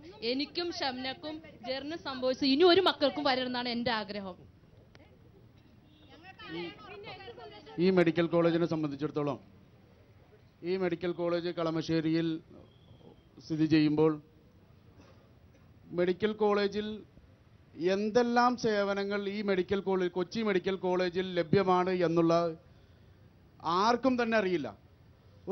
പെട്ടെന്നൊരു നെഞ്ചുവേദന വരുന്ന രോഗിയെ ഇവിടെ കൊണ്ടുവന്നാൽ ഈ മെഡിക്കൽ കോളേജിൽ അതിനുള്ള സംവിധാനമില്ല എന്നുള്ളത് ആർക്കും അറിയാൻ പാടില്ലാത്ത കാര്യമാണ്. ഇവിടെ കൃത്യമായ ഡോക്ടർമാരില്ല. കാഷ്വാലിറ്റിയിൽ ഒരു രോഗിയെ കൊണ്ടുവന്നാൽ കുറെ ഹൗസ് സർജൻസി ചെയ്യുന്ന കുട്ടികൾ നിന്ന് മാറി അങ്ങോട്ടും ഇങ്ങോട്ടും ഈ വരുന്ന പേഷ്യന്റ് ഒരു ബൈസ്റ്റാൻഡർ പോലും ഇല്ലാത്ത പേഷ്യന്റ് ആണ് വരുന്നതെങ്കിൽ ആ രോഗി തന്നെ ഇഴഞ്ഞു പോയി ഈ മരുന്ന് വാങ്ങേണ്ട ഒരു അവസ്ഥയാണുള്ളത്. ഈ സർക്കാർ അതുപോലെ ഡ്യൂട്ടിയിൽ കൃത്യമായി സജീവമായി ഈ മെഡിക്കൽ കോളേജ് നവീകരിക്കുന്നതിന് ആവശ്യമായിട്ടുള്ള പ്രവർത്തനങ്ങൾ തുടങ്ങി വെച്ചിരുന്നു. പക്ഷെ അത് എവിടെ എത്തിയിട്ടില്ല, സമയം കിട്ടിയിട്ടുണ്ടാവില്ല. ഞാൻ പറയണത് ഇപ്പൊ നമ്മുടെ ഈ ചർച്ചയിൽ എന്റെ കുട്ടി മരിച്ചു എന്ന് പറഞ്ഞപ്പോഴേ ECG എക്സ്റേ എല്ലാം എടുത്തു മാറ്റിയവര് അറിയോ, എല്ലാം എടുത്തു മാറ്റി. അവര് ഇവിടെ വാർഡിൽ നിൽക്കുന്ന കുട്ടി മരിച്ചു എന്ന് പറയുന്ന സമയത്ത് ആ നേഴ്സ് ഓടി വന്നിട്ട് എല്ലാ ചാർട്ടും എല്ലാം മാറ്റി. മെഡിക്കൽ കോളേജ് തുടങ്ങിയ കാലത്തെ എൻ്റെ തലേന്ന് മുടി പോയിട്ടുണ്ട്. ഞാൻ ഇവിടെ വന്ന് കാണിച്ചപ്പോൾ 5 ഇഞ്ചക്ഷൻ ചെയ്യണമെന്ന് പറഞ്ഞു. ഒരെണ്ണം ചെയ്തതാണിത്. അന്ന് മുതൽ പിന്നെ ഞാൻ വരിയില്ല, എനിക്ക് പേടിയാണ് ഇവിടെ ചർച്ച നടക്കും. ഇവരെല്ലാവരും നിന്ന് സഹതപിക്കുകയാണ്. ആരാണ് ഇതിന് മറുപടി പറയുന്നത്? നിങ്ങൾ അത് പറ. ഇവിടെ ഗവൺമെന്റിന്റെ ഭാഗമായി നിൽക്കുന്ന ആളുകളും സഹതപിക്കുന്നു, മറ്റാളുകൾ സഹതപിക്കുന്നു. ഇവിടെ നോക്കി നിൽക്കുന്നു. ഞങ്ങളുടെ ചോദ്യങ്ങൾക്ക് മറുപടി പറയാനുള്ള അതോറിറ്റി ആരാണ്? അവരോട് ഞങ്ങൾ സംസാരിക്കാം. ലൈവ് കൊടുത്തു, 4 കോട്ട് ലൈവ് കൊടുത്തിട്ട് അതില് ലാസ്റ്റ് കൊടുത്ത ആന്റിബയോട്ടിക് മരുന്ന് എടുത്ത് മാറ്റി. അല്ല ഇതിനകത്ത് ഒരു കാര്യം പറയാനുള്ളത്, ഇവിടുത്തെ ആർഎംഒ ഒന്ന് പറഞ്ഞോട്ടെ, ഇവിടുത്തെ ഈ മെഡിക്കൽ കോളേജ് നിയന്ത്രിക്കുന്ന ആർഎംഒ ആയാലും പ്രിൻസിപ്പൽ ആയാലും നമ്മളൊന്നും മറുപടി പറയേണ്ട അതോറിറ്റി അല്ല. മറുപടി പറയേണ്ട അതോറിറ്റിയെ വിളിക്കേണ്ട ഞങ്ങളല്ല. മറുപടി പറയേണ്ട അതോറിറ്റി ചർച്ചയിലേക്ക് വിളിക്കേണ്ടിയിരുന്നത് നിങ്ങൾ തന്നെയാണ്. ഞങ്ങൾ ശൈലജ ടീച്ചറെ തുടർച്ചയായി ശ്രമിച്ചുകൊണ്ടിരിക്കുകയാണ്. മറുപടി പറയേണ്ട അതോറിറ്റിയെ വിളിക്കേണ്ടത് നിങ്ങളാണ്. ആ അതോറിറ്റിയെ വിളിച്ച് കൊണ്ടുവരേണ്ടത് നിങ്ങൾ തന്നെയാണ്. ഇവിടെ എന്താ പ്രശ്നം എന്ന് വെച്ച് കഴിഞ്ഞാൽ എല്ലാവർക്കും വികാരമുണ്ട്. ആ വികാരം ഉൾക്കൊള്ളുന്നു. പക്ഷെ പറയാനുള്ള ഒരു അവകാശം പറയാനുള്ളത്, ഞാൻ ശൈലജ ടീച്ചറെ ശ്രമിച്ചുകൊണ്ടിരിക്കുകയാണ്. ഒരിക്കൽ കൂടി KK ശൈലജ ടീച്ചറെ ടെലിഫോൺ ലൈനിൽ ശ്രമിച്ചുകൊണ്ടിരിക്കുക. ഒരിക്കൽ കൂടി ഇവിടെയുള്ള തൊഴിലാളികൾ എന്ത് നെറുവേട് ചെയ്തു കഴിഞ്ഞാലും ഈ രാഷ്ട്രീയ പാർട്ടിക്കാര്, അത് ഏതെന്ന് ഞാൻ പറയുന്നില്ല, അവർ ഈ പിന്തുണയായിട്ട് നൽകുന്നതാണ് ഏറ്റവും വലിയ ഈ മെഡിക്കൽ കോളേജിന്റെ പ്രശ്നം. ഈ മെഡിക്കൽ കോളേജിൽ PSC വഴി ഇതുവരെ നിയമനം നടത്തിയിട്ടില്ല. ഈ മെഡിക്കൽ കോളേജിൽ അന്വേഷിക്കണത് എന്തുകൊണ്ടാണ് PSCക്ക് വിടാത്തതെന്ന്. ഈ മെഡിക്കൽ കോളേജ് എത്ര വേക്കൻസി ഉണ്ട്? ഈ വേക്കൻസി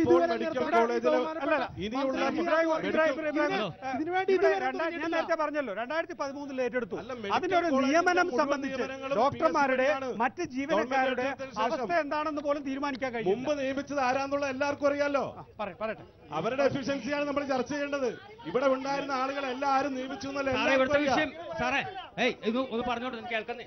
ഇവിടുത്തെ വിഷയം എന്ന് വെച്ച് കഴിഞ്ഞാല് ഇവിടെ എന്ത് വിഷയങ്ങൾ പരാതികൾ അവതരിപ്പിച്ചാലും ഈ പരാതികൾ കേൾക്കേണ്ടതും അതിന് പരിഹാരം കാണേണ്ടതുമായ ആർഎംഒ ആയാലും അതിന്റെ താഴത്തുള്ള പ്രിൻസിപ്പാൾ ആയാലും ഇവരാരും ഇവിടുത്തെ രാഷ്ട്രീയ പാർട്ടികളുടെ ശരിക്കും സമ്മർദ്ദം കൊണ്ടിട്ട് അവരുടെ പിൻബലം കൊണ്ടിട്ട് ഞങ്ങളെ പിന്തള്ളുന്ന അവസ്ഥയാണ് ഇവിടെ ഉണ്ടായിട്ടുള്ളത്. ഇതൊരിക്കലും അനുവദിച്ചു കൊടുക്കാൻ പറ്റൂല. ഇനി ഇതിന് ശാശ്വതമായിട്ടുള്ള ശാശ്വതമായിട്ടുള്ള പരിഹാരം ഇതിന്റെ അധികാരികൾ വേണ്ട വിധത്തിൽ ചെയ്തില്ലെങ്കിൽ ഞങ്ങൾ ഈ ജനങ്ങൾ ഒറ്റക്കെട്ടായിട്ട് നിന്നിട്ട് അതിന് പരിഹാരം കാണേണ്ട തീരുമാനത്തിലേക്ക് എത്തിച്ചേരും. ചിലപ്പോ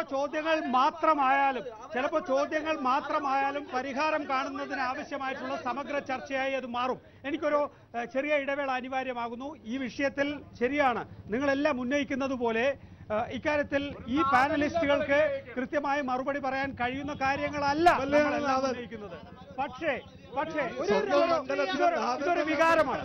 ഇതൊരു നാടിന്റെ ആകെയുള്ള വികാരമാണ്. കൊച്ചി ഏറ്റവും കൂടുതൽ മാലിന്യം പുറന്തള്ളുന്ന നാടാണ്. അങ്ങനെ ഒരു നാട്ടിലെ ഒരു സർക്കാർ ആതുരാലയം ഉണ്ടാകേണ്ടതിന്റെ അനിവാര്യത നമുക്കെല്ലാം ബോധ്യമുള്ളതാണ്. അതിനാവശ്യമായിട്ടുള്ള നടപടികളിലേക്ക് ഈ ചർച്ച എത്തും എന്ന് അത് മോശം. രാഷ്ട്രീയമായ പരാമർശം ആരാ നടത്തിയെന്നുള്ളത് വ്യക്തമല്ലോ. ആരാ നടത്തിയത്? രാഷ്ട്രീയ പരാമർശം ആര് നടത്തി? യൂത്ത് കോൺഗ്രസിന്റെ രാഷ്ട്രീയ പരാമർശം നടത്തി. യൂത്ത് കോൺഗ്രസിന്റെ മനസ്സിലായോ? അങ്ങനെ യൂത്ത് കോൺഗ്രസ് നേതാവ് രാഷ്ട്രീയമല്ലേ? ആ രാഷ്ട്രീയമല്ലേ പറഞ്ഞുകൊണ്ടിരിക്കുന്നത്? താങ്കൾ ആ രാഷ്ട്രീയമാണ് പറഞ്ഞുകൊണ്ടിരിക്കുന്നത്. എറണാകുളം മെഡിക്കൽ കോളേജിന്റെ ദുരവസ്ഥയാണ് എന്റെ ചോര തിളക്കുന്നു എന്ന പരിപാടി ചർച്ച ചെയ്യുന്നത്. കെ കെ ശൈലജ ടീച്ചർ ആരോഗ്യമന്ത്രി നമ്മോടൊപ്പം ടെലിഫോൺ ലൈനിലുണ്ട്. Shrimati K K Shailaja teacher, ഇതാ ഇപ്പോ 25 വയസ്സായ ഒരു യുവാവിന്റെ മരണം ഏറ്റവും ഒടുവിൽ ഈ മെഡിക്കൽ കോളേജിന്റെ ദുരവസ്ഥയാണ് കാരണം. കഴിഞ്ഞ ജൂലൈ മാസത്തിൽ ഒരു MBBS വിദ്യാർത്ഥിനി, ഇതേ മെഡിക്കൽ കോളേജിൽ പഠിക്കുന്ന ഒരു MBBS വിദ്യാർത്ഥിനി തന്നെ മരിച്ചു. അപ്പോൾ ഇതിങ്ങനെ തുടരുകയാണ്. ഈ ദുരവസ്ഥ എന്ന് അവസാനിക്കും? ഇതില് എറണാകുളം മെഡിക്കൽ കോളേജ് ഏറ്റെടുത്തെങ്കിലും അവിടെ ആവശ്യമായിട്ടുള്ള കാര്യങ്ങളൊന്നും ചെയ്യാൻ മുൻ സർക്കാർ തയ്യാറായിരുന്നില്ല എന്നുള്ളതാണ് വസ്തുത. കഴിഞ്ഞിട്ടില്ലേ? എന്നാൽ ഈ ഗവൺമെന്റ് വന്നപ്പോൾ തന്നെ ആ മെഡിക്കൽ കോളേജിന്റെ പ്രശ്നങ്ങൾ പരിഹരിക്കാനുള്ള ശക്തമായിട്ടുള്ള നീക്കം ആരംഭിച്ചിട്ടുണ്ട്. തുടക്കത്തിൽ തന്നെ അത്യാവശ്യമുള്ള ചില ഉപകരണങ്ങളെല്ലാം വാങ്ങുന്നതിന് വേണ്ടി 1 കോടി രൂപ അന്ന് തന്നെ അനുവദിക്കുകയും അതിന്റെ ഉപകരണങ്ങൾ വാങ്ങാൻ ആവശ്യമായ മറ്റു നടപടിക്രമങ്ങളിലേക്ക് കടന്നിരിക്കുകയാണ്. നിങ്ങൾക്കൊക്കെ അറിയാം, സ്വാഭാവികമായിട്ട് അതിനാവശ്യമായിട്ടുള്ളൊരു സമയം എടുക്കുമെന്നുള്ളത്. എന്തായാലും അധികം വൈകാതെ തന്നെ അത്യാവശ്യമുള്ള ഉപകരണങ്ങൾ അവിടെ നൽകുന്നതിന് വേണ്ടി തയ്യാറാകും. എന്നാൽ അതുകൊണ്ട് മാത്രം അവസാനിപ്പിക്കാനല്ല. 312 കോടി രൂപയുടെ പ്രൊജക്ട് ഉണ്ട്. ജോൺ ഫെർണാണ്ടസ് 5 കോടി രൂപ സ്കാനിംഗ് മെഷീൻ വാങ്ങുന്നതിന് വേണ്ടി അനുവദിച്ചിട്ടുണ്ട്. അങ്ങനെയുള്ള വാഗ്ദാനങ്ങൾ നാട്ടുകാർക്കുണ്ട്. ഞാനിപ്പോ കൊച്ചി മെഡിക്കൽ കോളേജിന് മുന്നിൽ നിന്നാണ് സംസാരിക്കുന്നത്. ഇവരൊക്കെ തന്നെയും പ്രകോപിതരാണ് ടീച്ചർ. ഇവരൊക്കെ തന്നെയും ആശങ്കാകുലരാണ് ടീച്ചർ. ഒന്ന് ഈ മെഡിക്കൽ കോളേജ് സന്ദർശിക്കുകയും ഇവിടെ എങ്ങനെയാണ് കാര്യങ്ങൾ നടക്കുന്നത് എന്ന് സ്വയം നേരിട്ടൊന്ന് ബോധ്യപ്പെടുകയും ചെയ്യേണ്ടതല്ലേ? ഞാൻ പറഞ്ഞത് മുഴുവനിപ്പിക്കാൻ അനുവദിക്കൂ നികേഷ്? ഞാനത് മുഴുവൻ പറയട്ടെ. ഞാനിപ്പോ വളരെ അകലെയാണ് ഇരിക്കുന്നത്. ഞാൻ പറഞ്ഞത് മുഴുവനിപ്പിക്കാൻ നിങ്ങൾ അനുവദിക്കൂ. പിന്നെ ഞാൻ പറയുന്നത് ജനങ്ങളുടെ ആശങ്കയുണ്ട്. ആ ആശങ്ക തന്നെ ഗവൺമെന്റിലും ഉണ്ട്. അപ്പോൾ മരണകാരണങ്ങളെല്ലാം നമുക്ക് പരിശോധിക്കേണ്ടതായിട്ടുണ്ട്. ഞാൻ ആ മരണത്തിന്റെ മുന്നിൽ നമുക്ക് വേറെ ഒരു തരത്തിലുള്ള കോംപ്രമൈസും ഇല്ല. എല്ലാവർക്കും ബുദ്ധിമുട്ടുണ്ടാക്കുന്നതാണ് മരിക്കുന്നത്. പക്ഷെ ആശുപത്രിയിൽ നിന്ന് ഉണ്ടാകുന്ന എല്ലാ മരണത്തിനും ആശുപത്രി ജീവനക്കാരാണ് ഉത്തരവാദിയെന്നോ അവിടുത്തെ പ്രശ്നങ്ങളാണെന്നോ പറയാൻ സാധിക്കില്ല. പക്ഷെ അങ്ങനെ പറയുമ്പോഴും കളമശ്ശേരി മെഡിക്കൽ കോളേജിനെ ഒരു മെഡിക്കൽ കോളേജാക്കി മാറ്റി പരമാവധി റിസ്ക് ഒഴിവാക്കിക്കൊണ്ട് നാട്ടുകാർക്ക് നല്ല പ്രൊട്ടക്ഷൻ കൊടുക്കാനുള്ള ഉത്തരവാദിത്തം ഗവൺമെന്റിനുണ്ട്. അതുകൊണ്ടാണ് ഗവൺമെന്റ് ഇപ്പൊ നടത്തിയ ഇടപെടൽ. ഞാൻ തന്നെ 2 തവണ കളമശ്ശേരി മെഡിക്കൽ കോളേജ് സന്ദർശിച്ചിട്ടുണ്ട്. അവിടുത്തെ കമ്മിറ്റി ചേർന്നിട്ടുണ്ട്. അവിടുത്തെ പ്രശ്നങ്ങളെല്ലാം തന്നെ വിലയിരുത്തിയിട്ടുണ്ട്. അതിന്റെ കൂടി ഭാഗമായിട്ടാണ് ഇപ്പോ ഒരു വലിയ പ്രോജക്ട് റിപ്പോർട്ട് തന്നെ തയ്യാറാക്കി സമർപ്പിക്കുക മാത്രമല്ല 360 കോടി രൂപയാണ് കളമശ്ശേരി മെഡിക്കൽ കോളേജിന് വേണ്ടി കിഫ്ബിയിൽ ഉൾപ്പെടുത്തി അനുവദിച്ചിട്ടുള്ളത് എന്ന് ഞാൻ ആശ്വാസത്തോടെ അറിയിക്കുകയാണ്. എന്നാൽ ആ 360 കോടി രൂപ കൊണ്ട് പെട്ടെന്ന് പ്രശ്നങ്ങളെല്ലാം പരിഹരിച്ചു കിട്ടില്ല. ആ രൂപയെ അവിടുത്തെ പ്രവൃത്തിയാക്കി മാറ്റേണ്ടത് നമ്മുടെ എല്ലാം കൂടിയുള്ള ചുമതലയാണ്. നാട്ടുകാരുടെ എല്ലാം പിന്തുണയോടുകൂടി ഞാൻ വീണ്ടും കളമശ്ശേരി മെഡിക്കൽ കോളേജ് സന്ദർശിക്കും. അവിടുത്തെ കമ്മിറ്റി എല്ലാം ചേരും. നാട്ടുകാരുടെ അടക്കം പിന്തുണയോടുകൂടി ഈ 360 കോടി രൂപ ചെറുതല്ല. ഒരു മെഡിക്കൽ കോളേജിന് അത്രയും ഒരു ഗവൺമെന്റിന്റെ കാലത്ത് കിട്ടുക എന്നുള്ളത് സങ്കല്പിക്കാൻ കഴിയാത്തൊരു നേട്ടം തന്നെയാണ്. അതിനെ പൂർണ്ണമായിട്ടുള്ള നേട്ടമായി മാറ്റാൻ എന്തൊക്കെ ആ കോളേജിന് വേണം? കെട്ടിടം വേണം, അത്യന്താധുനികമായിട്ടുള്ള ഉപകരണം വേണം, കൂടുതൽ സ്റ്റാഫ് വേണം. ഇതെല്ലാം വേണമെന്ന് പറയുമ്പോൾ സ്റ്റാഫ് ക്രിയേഷനൊന്നും അത്ര എളുപ്പമൊന്നുമല്ല ഒരു ഗവൺമെന്റിന്റെ കാലത്ത്. പക്ഷെ ഈ ഗവൺമെന്റ് വന്നിട്ട് 1500-ലേറെ പോസ്റ്റ് ക്രിയേഷൻ നടത്തി. അതിലിപ്പോ 108 ഡോക്ടർമാരെയാണ് പാരിപ്പള്ളി കൊടുത്തത്. 282 പാരാമെഡിക്കൽ സ്റ്റാഫിനെയാണ് അവിടെ കൊടുത്തത്. എന്നാൽ കളമശ്ശേരിക്കും വേണം. അതിന്റെ പോസ്റ്റ് ക്രിയേഷനിലെ ഫയലുകൾ ഞങ്ങൾ മൂവ് ചെയ്തു. 9 മാസേ ആയിട്ടുള്ള ഈ ഗവൺമെന്റ് വന്നിട്ട് ഒരു 3 വർഷക്കാലം കൊണ്ടെങ്കിലും കളമശ്ശേരി മെഡിക്കൽ കോളേജിനെ അത്യാവശ്യത്തിനുള്ള ഉപകരണങ്ങളും സൗകര്യങ്ങളും സ്റ്റാഫുമുള്ള ഒരു നല്ല മെഡിക്കൽ കോളേജായി മാറ്റുകയാണ് ഗവൺമെന്റിന്റെ ഉദ്ദേശം. അതിനിടയ്ക്ക് ഒരു റിസ്ക് ഘടകം ഇല്ലാതിരിക്കാൻ വളരെ ശ്രദ്ധിക്കേണ്ടതായി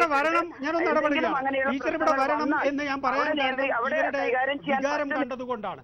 ഇവിടെ ഏറ്റവും പ്രധാനപ്പെട്ട കാര്യം സൗകര്യങ്ങളില്ലായ്മ മാത്രമല്ല. സൗകര്യങ്ങളില്ലായ്മ അതിന്റെ പാരമ്യത്തിലാണ്. പക്ഷെ അതിനപ്പുറത്തേക്ക് ഇവിടെ ജെറിൻ എന്ന 25 വയസ്സുകാരൻ എത്തുമ്പോൾ നഴ്സ് പറയുന്നത് ഏതാണ്ട് ഉച്ചയായോടുകൂടി പറയുന്നത് ഇഞ്ചക്ഷൻ എടുക്കാൻ മറന്നുപോയി, സോറി എന്നാണ്. പിന്നീട് ഒരു ബ്ലോക്കിൽ നിന്ന് വേറൊരു ബ്ലോക്കിലെ വേറൊരു നിലയിലേക്ക് കൊണ്ടുപോകാൻ വേണ്ടി ബെഡ്ഷീറ്റ് എടുത്തു കൊണ്ടുപോകേണ്ടി വരുന്നു. അതിന് സ്ട്രക്ചർ ഇല്ല. ഈ കുട്ടി മരിച്ചതിന് ശേഷം ബന്ധുക്കൾ ബഹളമുണ്ടാക്കും എന്ന് തോന്നി വെറുതെ ഓക്സിജൻ മാസ്ക് കൊടുക്കുകയാണ്. കഴിഞ്ഞ വർഷം മരിച്ച കുട്ടിയുടെ പിതാവ് പറയുന്നത് മരിച്ചതിന് ശേഷവും അവരെ വേറൊരു സ്വകാര്യ ആശുപത്രിയിലേക്ക് കൊണ്ടുപോയി ചികിത്സിക്കാൻ ശ്രമിച്ച് ആ ചികിത്സാ പിഴവ് മറക്കാൻ ശ്രമിച്ചു എന്നാണ്. ഈ ആശുപത്രിയിലെ ഡോക്ടർമാർക്ക്, ജീവനക്കാർക്ക്, നഴ്സുമാർക്ക് അവർക്ക് കോൺഫിഡൻസ് ഇല്ല. അവരെന്തൊക്കെയോ കാട്ടിക്കൂട്ടുകയാണ്. കൃത്യമായിട്ടുള്ള ഒരു ഗൈഡൻസ് നൽകുന്ന വിധത്തിൽ അങ്ങനെയാണ് ഈ കളമശ്ശേരി നിയമസഭാ മണ്ഡലത്തിലെ MLA മുൻ മന്ത്രിയുമായ ശ്രീ VK ഇബ്രാഹിം കുഞ്ഞ് പറഞ്ഞത്. ഇവർക്ക് എങ്ങനെയാണ് വൈദ്യസഹായം നൽകേണ്ടത്, എന്താണ് ഒരു അപകടം ഉണ്ടാകാതിരിക്കാൻ ചെയ്യേണ്ടത് തുടങ്ങിയ കാര്യങ്ങളിലൊക്കെ നല്ല കോഴ്സ് നൽകേണ്ടതുണ്ട് എന്ന് MLA തന്നെ പറയുന്നു. അതെ, ഇതില് ഈ ഹോസ്പിറ്റൽ മാത്രമല്ല, നമുക്ക് ഇത്തരം കോഴ്സുകളെല്ലാം കേരളത്തിലുടനീളം കൊടുക്കണം. ഇപ്പോ കേരളത്തിലെ ഗവൺമെന്റ് കൊണ്ടുവന്നിട്ടുള്ള ആർദ്രം പദ്ധതിയിലൂടെ ഞങ്ങൾ ശ്രമിക്കുന്നത് ഗവൺമെന്റിന്റെ ആതുരാലയങ്ങൾ ഉണ്ടാകുന്ന ഇത്തരത്തിലുള്ള പ്രശ്നങ്ങളൊക്കെ പരിഹാരം കാണുന്നതാണ്. ഈ കോഴ്സ് കൊടുക്കണം എന്നെല്ലാം പറഞ്ഞതല്ലാതെ കഴിഞ്ഞ കാലത്തൊക്കെ അത്തരം കോഴ്സുകളെല്ലാം നന്നായി കൊടുത്തിരുന്നെങ്കിൽ ഇപ്പൊ ഇത്തരത്തിലുള്ള പ്രശ്നങ്ങൾ ഒഴിവാക്കാമായിരുന്നു നമുക്ക്. ഞാനതിന് കുറ്റം പറയുന്നതല്ല. പക്ഷെ ഈ ഗവൺമെന്റ് വെറുതെ ഇങ്ങനെ വിലപിക്കാനും പറയാനും മാത്രമല്ല തയ്യാറാവുന്നത്. എങ്ങനെയാണ് ഇടപെടേണ്ടത് ഓരോ ഘട്ടത്തിലും നല്ല പ്രത്യുൽപ്പന്ന മതിത്വത്തോടു കൂടി ഇടപെടാൻ ആശുപത്രിയിലെ സ്റ്റാഫിന് സാധിക്കണം. ഒരു പക്ഷേ രോഗികളുടെ ബന്ധുക്കളുമായി തുറന്ന് കാര്യങ്ങൾ പറഞ്ഞിരുന്നെങ്കിൽ പല പ്രശ്നങ്ങളും ഒഴിവാക്കാൻ സാധിക്കുമായിരുന്നുവെന്ന് നിരന്തരമായി ഉണ്ടാകുന്ന അനുഭവങ്ങളിൽ നിന്ന് എനിക്ക് ബോധ്യമായിട്ടുണ്ട്. വ്യക്തിപരമായ താല്പര്യം, കാരണം ഈ മെഡിക്കൽ കോളേജിന് ഒന്നുമില്ല എന്നുള്ളത് കൊണ്ട് തന്നെ വ്യക്തിപരമായ താല്പര്യം എടുത്ത് ഇക്കാര്യങ്ങൾ നിവർത്തിച്ച് നൽകുമെന്ന് ഇവരോട് പറഞ്ഞുകൊള്ളട്ടെ എന്നുള്ളതാണ്. ഈ പ്രത്യേക പ്രശ്നത്തിൽ എന്താണ് പോരായ്മ ഉണ്ടായതെന്ന് അന്വേഷിക്കുന്നുണ്ട്. അന്വേഷിച്ചതിന് ശേഷം മാത്രമേ എനിക്ക് അവിടുത്തെ സ്റ്റാഫിന്റെ ഭാഗത്ത് നിന്ന് വീഴ്ച ഉണ്ടായിട്ടുണ്ടോ എന്ന് പറയാൻ സാധിക്കുകയുള്ളൂ. പക്ഷേ ഇക്കാര്യത്തിൽ ഒരു പ്രത്യേക താല്പര്യം എടുക്കും ശ്രീമതി ശൈലജ ടീച്ചർ. ഉറപ്പാണ്. ഇവിടെ കളമശ്ശേരിയുടെ കാര്യത്തിൽ മാത്രമല്ല, കേരളത്തിലെ ഗവൺമെന്റ് ആശുപത്രികളെ രോഗി സൗഹൃദവും ഏറ്റവും നല്ല സാങ്കേതിക സൗകര്യവുമുള്ള ആശുപത്രികളാക്കി മാറ്റാനാണ് ആർദ്രം മിഷനിലൂടെ പരിശ്രമിക്കുന്നത്. പ്രൈമറി ഹെൽത്ത് സെന്ററുകളെ കുടുംബാരോഗ്യ കേന്ദ്രമാക്കി മാറ്റുമെന്ന് ഞങ്ങൾ പറഞ്ഞു. പറ്റില്ല. ആരോഗ്യമന്ത്രിയുടെ നിലപാട് തൃപ്തികരമാണോ? ഈ കാര്യത്തില് നമ്മൾ ചർച്ച ഡൈവേർട്ട് ചെയ്ത് പോകരുത് എന്നാണ് എൻ്റെ അഭ്യർത്ഥന. കാരണം എന്താണെന്ന് വെച്ചാൽ ഇവിടെ ഇൻഫ്രാസ്ട്രക്ചറിന്റെ കുഴപ്പമല്ല. ഇപ്പൊ സാധാരണഗതിയിൽ മെഡിക്കൽ കോളേജും കാര്യങ്ങളും സൗകര്യങ്ങളും ഒക്കെ ഇപ്പോഴാണ് വന്നത്. ഒരു സാധാരണ ആശുപത്രിയിൽ പോലും, ഒരു അപ്പോത്തിക്കരി നടത്തിയ ആശുപത്രികളിൽ പോലും ഒരു ന്യായമായ ഇടപെടൽ, ഒരു സൗഹൃദപൂർവമായ ഇടപെടൽ, ഒരു സാന്ത്വനം കൊണ്ട് എത്രയോ രോഗങ്ങൾ മാറിപ്പോയിട്ടുണ്ട്. അത് അനിവാര്യമാണ്. അത് അനിവാര്യമാണ്. അതാണ് ഇന്ന് ഇവിടുത്തെ ചർച്ചാ വിഷയമാകേണ്ടത്. വാസ്തവത്തിൽ എനിക്ക് വളരെ വ്യക്തമായ അഭിപ്രായമുണ്ട്. ഇവിടെ ഇൻഫ്രാസ്ട്രക്ചറല്ല പ്രശ്നം. ഇൻഫ്രാസ്ട്രക്ചറിന് വേണ്ടി പൈസ അനുവദിച്ചാൽ എത്ര പെട്ടെന്ന് അത് തീർക്കാൻ പറ്റും എന്നുള്ള കാര്യത്തിലും എനിക്ക് സംശയമുണ്ട്. നടത്തേണ്ട ഇവരാണല്ലോ, ഇവർ നടത്തൂല. കാരണം കാത്ത് ലാബ് എന്ന് പറഞ്ഞാൽ ഹാർട്ട് രോഗികളെ പരിശോധിക്കുന്നതാണ് കാത്ത് ലാബ്. അതിന് 12 കോടി അനുവദിച്ചിട്ട് എത്ര വർഷമായി? ഒരു നയാ പൈസ ചെലവാക്കാൻ പറ്റിയിട്ടില്ല. ഒരു പണി ഇവർ നടത്തൂല. അപ്പോൾ ഇത് നടത്തുന്ന അഡ്മിനിസ്ട്രേഷൻ, ഒന്ന് ആശുപത്രിയുടെ മെഡിക്കൽ കോളേജിൻ്റെ പ്രിൻസിപ്പള്, വൈസ് പ്രിൻസിപ്പള്, അതേപോലെ തന്നെ സൂപ്രണ്ട്, RMO, ഇവരാണ് ഇത് നടത്തിക്കൊണ്ടുപോകേണ്ടത്. അവർ ഈ ചർച്ചയിലില്ല. അവർക്ക് ഈ ചർച്ചയിൽ വരാൻ പറ്റില്ല എന്ന് നികേഷ് പറഞ്ഞു. വേണ്ട, പക്ഷേ അല്ല എന്ന് എനിക്കറിഞ്ഞൂടാ. പക്ഷെ അവരാണ് ഇതിന് ഉത്തരവാദിത്വം വഹിക്കേണ്ടത്. ഇവർ ചെയ്തില്ലെങ്കിൽ ഇവരെ മാറ്റേണ്ട ഒരു ഗവൺമെന്റിന്റെ ബാധ്യത. ടീച്ചർ ഉണ്ടെങ്കിൽ അത് മറുപടി പറയും. അല്ല, എനിക്ക് സമയമില്ല, ഞാൻ പറഞ്ഞു. ഹലോ, ഒരു കാര്യം ടീച്ചർ ഉണ്ടോ? സാധാരണ ഈ മുഴുവൻ എല്ലാ കുറ്റവും തീർന്ന ആളുകളെ മാത്രം നോക്കിയിട്ട് നമ്മുടെ ആശുപത്രികളിൽ നിശ്ചയിക്കാൻ നമുക്ക് കഴിഞ്ഞു എന്ന് വരില്ല. യഥാ രാജ തഥാ പ്രജ എന്ന് പറയുന്നത് കേട്ടിട്ടുണ്ടല്ലോ. ഒന്നും ചെയ്യാതെ ഒരാൾക്കും ഇത്തരം സംവിധാനങ്ങളിൽ നിൽക്കാൻ സാധിക്കില്ല. ഗവൺമെന്റ് ജോലി ചെയ്യാൻ പുറപ്പെട്ടാൽ, ഗവൺമെന്റ് ഉത്തരവാദിത്തത്തോടെ ഇടപെട്ടാൽ എത്ര പണിയെടുക്കാത്ത ഉദ്യോഗസ്ഥന്മാരും പണിയെടുത്തേ മതിയാവുകയുള്ളൂ. അത് പ്രിൻസിപ്പാൾ ആയാലും സൂപ്രണ്ട് ആയാലും ശരി. ഞങ്ങൾ ഈ പൈസ കൊടുക്കുക മാത്രമല്ല, കൊടുത്ത പൈസ അവിടെ വിനിയോഗിക്കുന്നതിന് ശക്തമായിട്ട് ഇടപെടാൻ തന്നെയാണ് തീരുമാനിച്ചിട്ടുള്ളത്. പ്രിൻസിപ്പാൾ ചെയ്തിട്ടില്ലെങ്കിൽ, സൂപ്രണ്ട് ചെയ്തിട്ടില്ലെങ്കിൽ അപ്പോഴല്ലേ ആ കാര്യം ആലോചിക്കേണ്ടത്.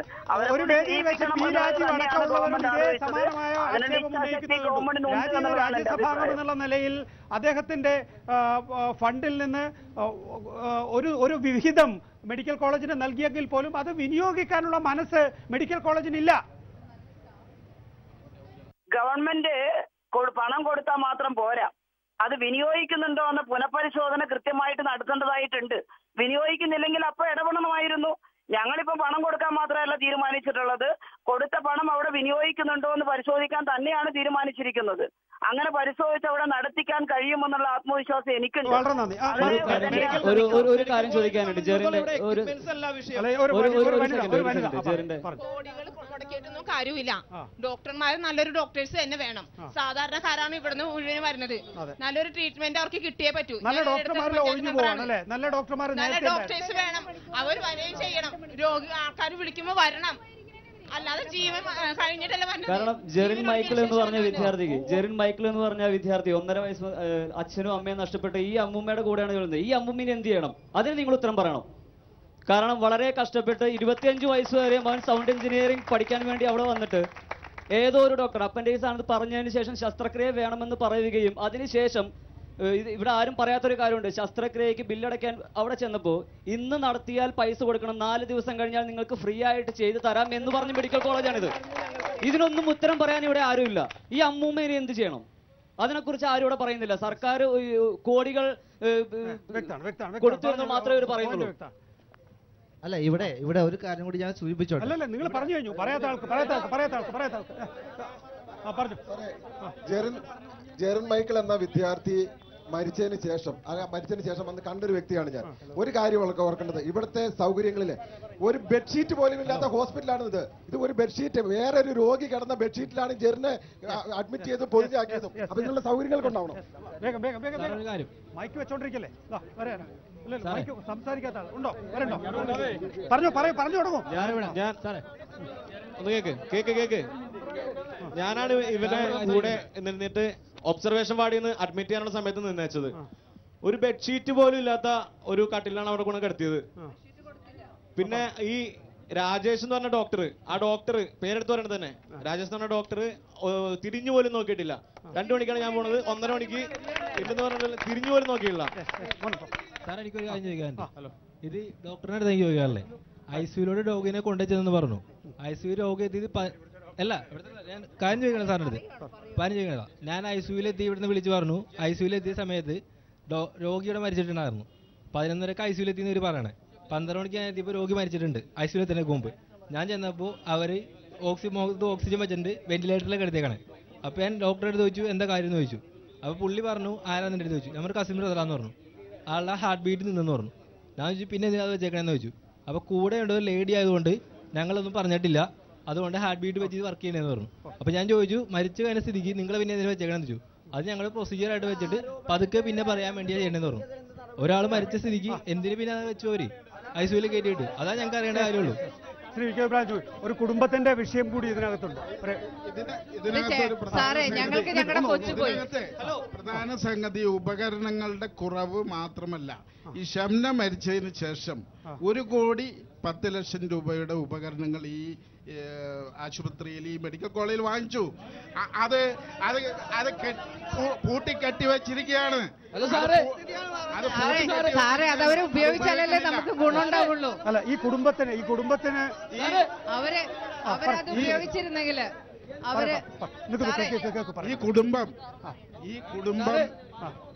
ഈ കുടുംബം അനാഥമായിരിക്കുകയാണ്.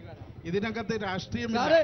എല്ലാ രാഷ്ട്രീയ പാർട്ടികളും, സാമൂഹ്യ പ്രസ്ഥാനങ്ങളും, അതേപോലെ തന്നെ എല്ലാ സംഘടനകളും കൂടി ചേർന്ന് ഈ അമ്മൂമ്മയുടെ കാര്യം ഏറ്റെടുക്കാനുള്ള നടപടി സ്വീകരിക്കും എന്ന് ഉറപ്പ് നമ്മൾ. നേരത്തെ അബൂട്ടിയുടെ കാര്യം കൂടി, അബൂട്ടി 8 മാസമായിട്ട് അദ്ദേഹത്തിന്റെ മകളുടെ കാര്യത്തിൽ നടക്കാൻ അദ്ദേഹത്തിനും നീതി വേണം.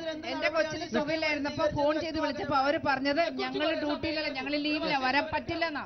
2 ഡോക്ടറിനെ വിളിച്ചു, അവർ പറഞ്ഞു ഞങ്ങൾ ലീവിലാ, വരില്ലെന്നാ പറഞ്ഞു. അതിനെന്താ സാറിന് പറയാനുള്ളത്? അബൂട്ടിയുടെ പ്രശ്നം അതേപോലെ തന്നെ കൊച്ചു മരിച്ചു കഴിഞ്ഞപ്പോ ഇഞ്ചക്ഷൻ എടുത്ത് മാറ്റി. അബൂട്ടിയുടെ പ്രശ്നം മനുഷ്യാവകാശ കമ്മീഷന്റെ പരിഗണനയിലിരിക്കുകയാണ്, ഞാൻ മനസ്സിലാക്കിയെടുത്തോളാം. നമുക്കറിയാം, കളമശ്ശേരി മാത്രമല്ല എറണാകുളം തന്നെ ആകെ ആശ്രയിക്കുന്ന മെഡിക്കൽ കോളേജാണ് കളമശ്ശേരി സഹകരണ മെഡിക്കൽ കോളേജ് എന്ന ഇപ്പോഴത്തെ കൊച്ചി സർക്കാർ മെഡിക്കൽ കോളേജ് അതൊരു സൂപ്പർ സ്പെഷ്യാലിറ്റി ആശുപത്രിയായി ഉയർത്തണം എന്നുള്ള ഒരു ആഗ്രഹമാണ് ഈ നാട്ടുകാർക്കുള്ളത്. അതിനുള്ള പ്രയാണത്തിനിടയിലാണ് ഈ സമീപകാലത്ത് തന്നെ 2 ജീവനുകൾ കൊഴിഞ്ഞുപോയത്. ഇനി ഒരാൾക്ക് കൂടി ഈ ദുരവസ്ഥ ഉണ്ടാകരുത്, ഇനി ഈ മെഡിക്കൽ കോളേജ് ഇങ്ങനെ പരാധീനമായി തുടരരുത് എന്നുള്ളതാണ് കളമശ്ശേരിയുടെ കൊച്ചിയുടെ ഏറ്റവും പ്രധാനപ്പെട്ട ആവശ്യം. അതുതന്നെയാണ് നമ്മൾ ഈ വികാര പ്രകടനങ്ങളിലൂടെ, അഭിപ്രായ പ്രകടനങ്ങളിലൂടെ കേട്ടത്. കെ ശൈലജ ടീച്ചർ ആരോഗ്യമന്ത്രി വാക്കുപാലിക്കുമെന്ന് കരുതാം. ഇനി ഒരു സമയത്ത് ക്ലിപ്തതയോടുകൂടി ഈ മെഡിക്കൽ കോളേജിന്റെ പരാധീനത ഈ സർക്കാർ മാറ്റും എന്ന് മാത്രം പ്രതീക്ഷിച്ചുകൊണ്ട് ഇന്ന് എന്റെ ചോര തുളക്കുന്നു എന്ന ഇന്നത്തെ എപ്പിസോഡ് അവസാനിക്കുന്നു. നാളെ വീണ്ടും ഇതേ സമയം കാണുന്നത് വരെ നമസ്കാരം.